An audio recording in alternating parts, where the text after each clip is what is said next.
Les horaires changent à la fonction publique. Les travailleurs doivent être désormais présents à leur poste dès 7h30 au lieu et place de 8h. Dans ce journal, nous irons à la découverte du métier de fabricant de mannequins en polyester, un métier peu connu cependant, vous le verrez. Les ouvrages de ces fabricants nous sont bien familiers. Bonsoir à tous et merci de vous informer sur RTI 2. On part tout de suite à la découverte d'un métier, celui de fabricant de mannequins en polyester. Il s'agit de ces poupées ou bustes de grandeur nature exposées dans les vitrines des magasins de couture et de coiffure. Fabricant de mannequins de vitrine, un sujet de Massokone et Abou Sanogo.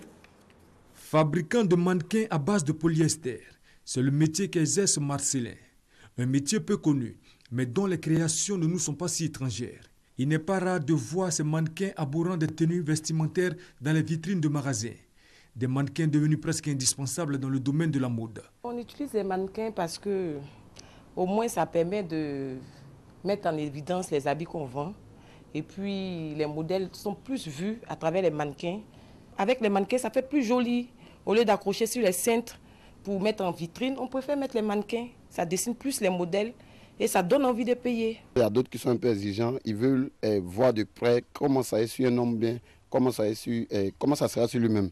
Donc le mannequin sert quelque part aussi à présenter aussi les vêtements. Fabriqués à base de différentes matières, dont le plastique, le bois et le fer essentiellement importés d'Europe. Ceux fabriqués localement sont faits en polyester. Il y a plusieurs modèles que les clients nous demandent. Par exemple, ça c'est pour les hommes. Ce que je suis en train de fabriquer là, c'est pour les hommes. Ça marche avec costume, les sahariennes, ainsi de suite. On paye des pièces qui sont déjà fabriquées et puis on tire mot dessus. Souvent, nous on crée. Ces mannequins sont confectionnés en plusieurs formats, taille, teint, forme, enfant ou adulte, homme ou femme. Souvent, on fait des réparations de bateaux, les moules de balustres, les corbeilles, ainsi de suite. Le polyester est une fibre synthétique obtenue à partir de plusieurs mélanges de produits chimiques et de fibres. Il représente la fibre synthétique la plus produite dans le monde pour différents types de vêtements, en particulier les vêtements de sport et les maillots de bain. On part dans la région de Bouaké, précisément à Bouaké, où la voirie connaît une dégradation très avancée. Circuler en voiture dans certains quartiers de la ville est quasiment impossible. Les conducteurs des transports en commun sont les premiers à en faire les frais. Léon Brou et Soro Corona.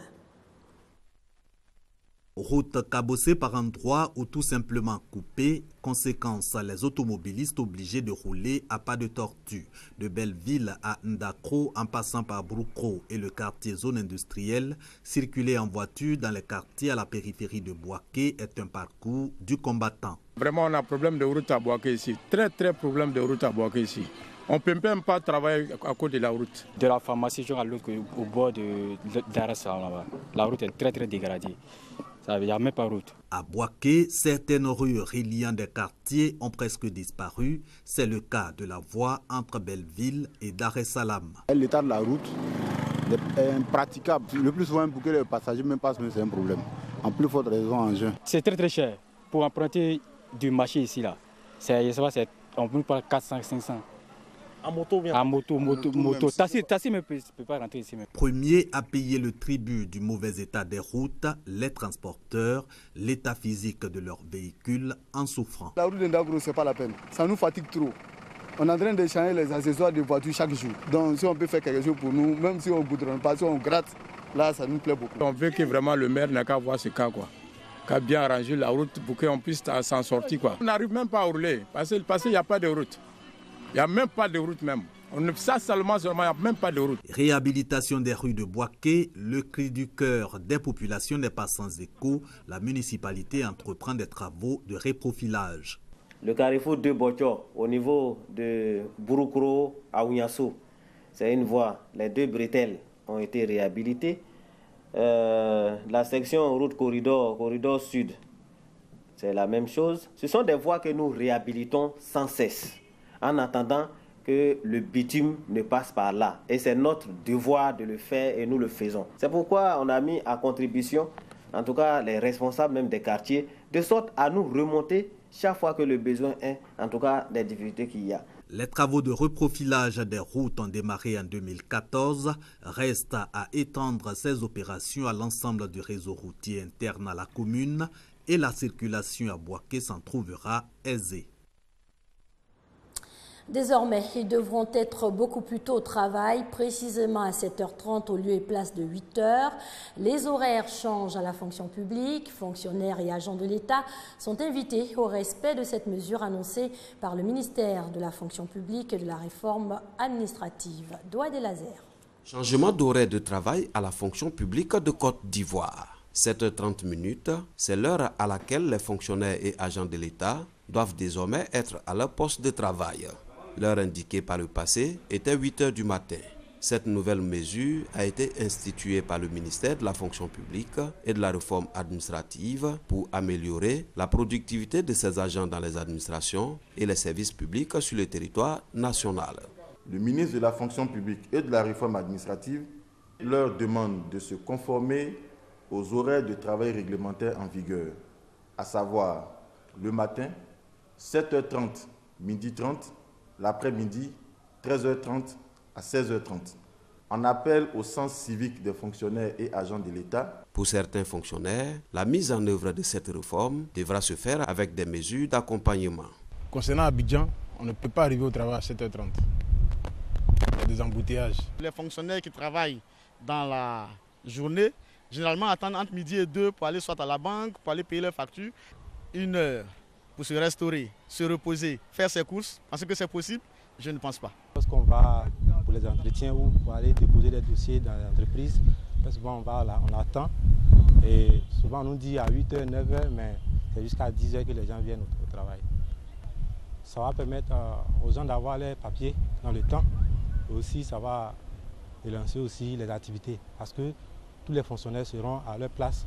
Des contrôles inopinés sont prévus dans les administrations et les services publics pour veiller au respect de ces dispositions prises par le ministère de la fonction publique et de la réforme administrative dans les mois à venir. Mais avant, une vaste campagne de communication devra se faire dans la presse écrite et celle de l'audiovisuel pour la sensibilisation des fonctionnaires et agents de l'État.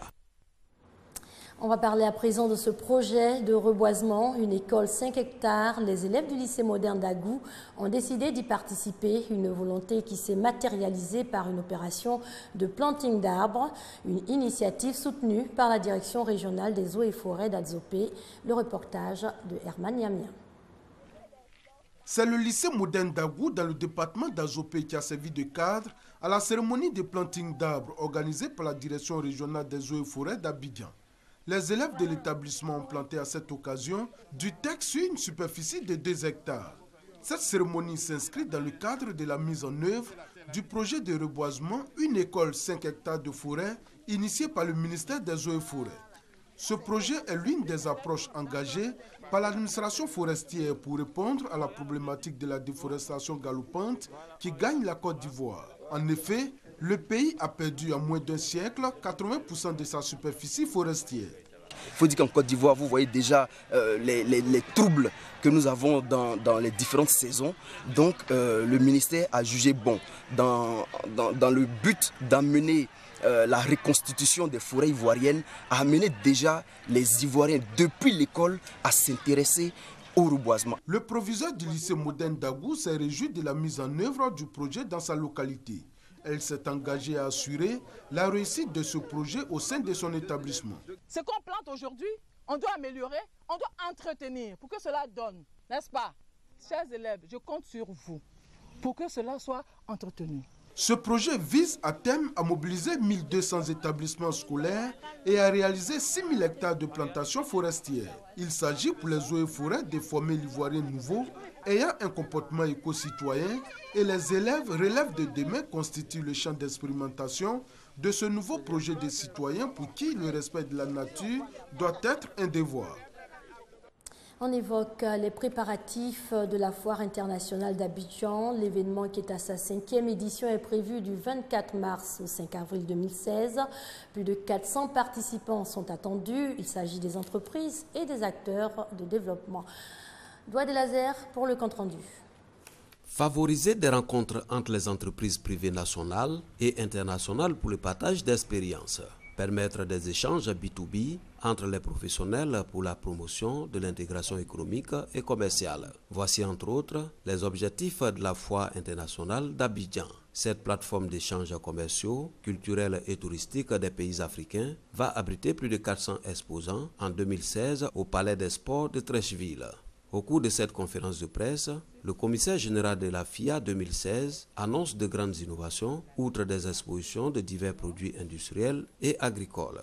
Il y a le prix FIA 2016 qui sera un concours où nous allons mettre en compétition certaines grandes écoles et certaines universités. Parce que nous pensons que pour être jeune entrepreneur, pour être un élite demain, il faut avoir un minimum de formation. Donc, quelles sont les formations qui sont adaptées au niveau de notre pays? Nous allons donner une plateforme à ces universités et à ces grandes écoles pour venir nous l'expliquer. Nous attendons les entreprises, nous attendons les commerçants, nous attendons les ambassades, les institutions et tous ceux qui sont capables de changer donc, des expériences, de vendre des produits et services. La Foire internationale d'Abidjan est à sa 2e édition en 2016. Elle se tiendra du 24 mars au 5 avril prochain sous le thème « La formation clé de la réussite des affaires ». En bref, football, quelques résultats sportifs. Première journée du championnat Ligue 1, la SEC d'Abidjan et la Zida Bingourou se sont séparés sur un nul, un but partout. Par contre, le match qui devait opposer l'Africa Sport au Sporting Club de Gagnoa n'a pas eu lieu. L'équipe de Gagnoa ne s'est pas présentée au stade Robert Champroux. En image, une nouvelle attaque meurtrière au Mali. 3 personnes, dont 2 soldats guinéens, ont été tués. L'attaque à la roquette, qui a fait 14 blessés, a visé les installations de l'ONU à Kidal. Elle intervient une semaine après l'attaque contre l'hôtel Radisson à Bamako, qui a fait 20 morts. On vote demain au Burkina Faso. Plus de 5 millions d'électeurs sont attendus à ce double scrutin. Cette élection devrait mettre fin à la transition, un an après le retrait de l'ancien président Blaise Compaoré, suite à un soulèvement populaire hier. C'était la fin de la campagne électorale. Le point avec Alexis Ouedraogo. Il y avait de l'animation ce vendredi dans les rues de la capitale burkinabé Ouagadougou. Pour cette dernière journée de campagne, parade et animation. Face à l'interdiction d'utiliser des t-shirts et autres gadgets à l'effigie des candidats, certains ont fait le choix de couleurs, à l'exemple du Mouvement pour la paix et le progrès MPP, qui a tenu son dernier meeting au stade du 4 août. Roch-Marc Kaboré annonce qu'il est élu un temps nouveau en rupture avec le Burkina de ces dernières années. Son principal opposant, Zéphirin Diabré, lui a préféré fermer sa campagne à Bobo-Dioulasso, à quelques 365 km de la capitale Ouagadougou. Il entend ramener le pays à sa valeur d'intégrité. Le programme que je propose là, intitulé Le vrai changement, c'est un programme de rupture sur tous les plans, à la fois de la gouvernance sociopolitique et économique et surtout sociétale, par rapport à ce qu'on a connu par le passé. Il se fonde sur quelque chose de très important pour nous, qui est la question de l'identité nationale, que nous appelons le Burkinlim, qui est une sorte de philosophie que nous voulons remettre à l'ordre du jour, parce que c'est ça que nous ont légué nos ancêtres, un certain nombre de valeurs qui normalement caractérisent le Burkinabé. Le travail, la discipline, la sobriété, la solidarité, le patriotisme. Il faut qu'on ramène tout ça parce qu'on les a un peu perdus. Et si on ne les ramène pas, on ne pourra pas construire un pays nouveau. Au soir de cette campagne, les populations, elles, se veulent sereines. Dimanche, les citoyens burkinabés âgés de 18 ans et plus, inscrits sur les listes électorales, iront aux urnes pour exercer leur droit de vote. À l'exception toutefois de ceux de la diaspora résidant à l'étranger, une décision due aux difficultés logistiques qu'une telle mesure supposait. 17 000 bureaux de vote seront repartis à travers le pays, ouverts de 6h à 18h. Fin de cette édition. Merci de l'avoir suivi. Bonne soirée sur les antennes de l'RTI, la marque du service public.